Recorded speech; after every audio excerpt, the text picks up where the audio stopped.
Ek dink eerstens is dit baie belangrik om nuwe identiteit as rappiespeler te sien, jy weet, en dis 'n fout wat baie ouens maak, is hulle rappie is hulle alles, jy weet, so dan kry jy besering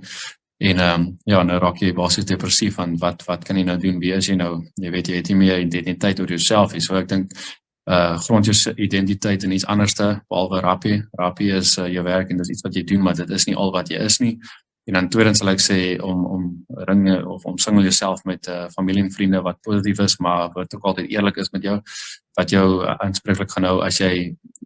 nie goeie rappie speel nie. As jy goeie rappie speel, jy weet, daar te wees om jy op te bou en jy weet, nederig te hou as jy ook goed doen. Ek sal sê, daai is my twee grootste ding. En dan die derde ding is om, jy weet, net true te bly tot die rappie wat jy wil speel, jy weet, moenie dat coaches jou probeer te veel verander, jy weet. Coaches het altyd 'n idee wat hulle wil hê en so voort, maar jy as 'n speler ken jouself baie beter wat 'n coach jou ken, jy weet, so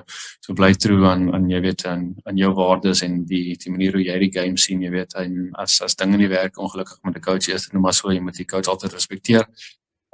Maar ek sal sê, moet net jou siel verkoop om daai span te maak as jy in die coach altyd in dieselfde oë is.